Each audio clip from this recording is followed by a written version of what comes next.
মাটিতে বসে আছে এমন ব্যক্তিকে মাটিতে পড়ে যেতে দেখেছেন? মানুষ কখনো মৃত কুকুরকে লাথি মারতে চায় না। আপনি যখন উন্নতি করবেন, নিজেকে প্রকাশিত করবেন, অন্যের উপর প্রভাব বিস্তার করবেন, তখনই আপনার জন্য নিন্দা সমালোচনা অপেক্ষা করতেছে, এবং এটি আপনি যতদিন বেঁচে থাকবেন ততদিন এটা চলবে। কিছু কিছু মানুষ তো এমনই আছে যাদের কাছে এটা আপনার সমালোচনা করা। এই পৃথিবীতে আপনার শুভাকাঙ্ক্ষী মানুষ কমই পাবেন। কিছু মানুষ থাকবে আপনার কোনো ভালো কিছু দেখলেই জ্বলতে শুরু করবে,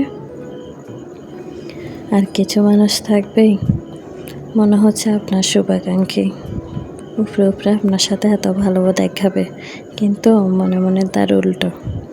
তাই হয়তো আমাদের নবী করিম সাল্লাল্লাহু আলাইহি ওয়াসাল্লাম বলেছেন, সব ভালোর খবর সবাইকে বলতে নেই।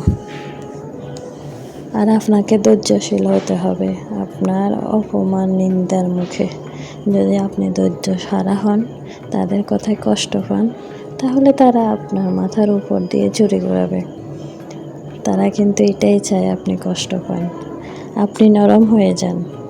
কোরআনের ভাষায় কুলমু উতু বিগাইজিকুম, বলো তোমাদের আক্রোশে তোমরাই মারো। একটা মানুষ কখনো সবার প্রিয় হতে পারে না। হ্যালো এভরিওয়ান, আসসালামু আলাইকুম। কাছে দূরে দেশ ও দেশের বাইরে যে যেখান থেকে দেখতেছেন, আশা করি সবাই ভালো আছেন। আমিও ভালো আছি, আলহামদুলিল্লাহ। চলে আসলাম আর একটা নতুন ভিডিও নিয়ে। প্লিজ ভালো লাগলে একটি লাইক, সাবস্ক্রাইব ও কমেন্ট করতে ভুলবেন না। আপনাদের একটি কমেন্ট, একটি শেয়ার আমাকে অনেক অনুপ্রেরণা জাগায়। চলে আসলাম আমার নতুন একটা ভিডিও, আমার গ্রামীণ পরিবেশ নিয়ে একটা ভিডিও। আমি যেভাবে খাই, যেভাবে চলি, সব কিছু সেভাবেই থাকি। কখনো আপনাদের দেখানোর জন্য নতুনভাবে কোনো কিছু করি না। যা কিছু দেখতেছেন, যা কিছু করি, সব কিছুই আমি যা তাই। তো আপনাদের সাথে কথা বলতে বলতে আমাদের আজকে সব কাজ সেরে ফেলতেছি। আজকে প্রায় 20 কেজির উপরে গরু মাংস আনা হয়েছে রমজানের জন্য। অনেকগুলা লেবু আনা হয়েছে একসাথে। তো সবগুলো কুটে একদম ফ্রিজে রেখে দিয়েছি।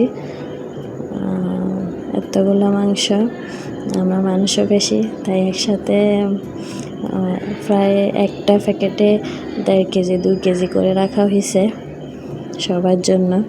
সবাই ইনশাল্লাহ আস্তে আস্তে পুরো রমজান মাস খাবো। তো আপনাদের সাথে কথা বলতে বলতে আমার সব কাজ এখান দিয়ে সেরে ফেলতেছি। আনারস কাটতেছি, তো আমার ভিডিও করতে যে আমার হাতটাও কেটে ফেলছে আজকে।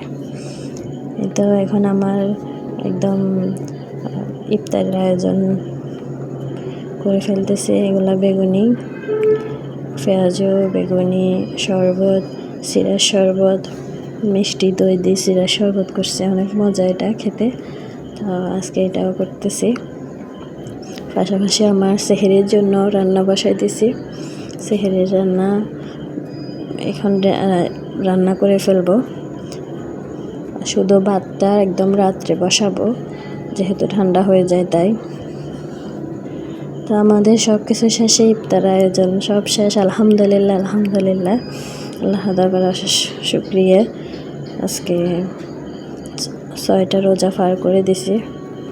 তো নামাজ পড়তে এসেছি। আমার ছেলেমেয়ে 2টাও আমার সাথে যায় নামাজে বসে গেছে, নামাজ পড়বে। ওরাও আমার সাথে নামাজ পড়তেছে। আমার ছোট্ট তোতা পাখিটা তো মাশাল্লাহ বলবেন ওর জন্য। ও তো একদম মানে যেভাবে আমরা পড়তেছি সব কিছু, ও তো যা পারতেছে না, তারপর ও সব কিছু চেষ্টা করতেছে। মাশাল্লাহ আল্লাহুম্মা বারিক লাহু। ওর ভাই মুনাজাত ধরতেছে, তো ওই জন্য ও দেখে দেখে মুনাজাত ধরতেছে। ও মুনাজাতে সুন্দর করে দৌড়ে আমিন বলতেছে।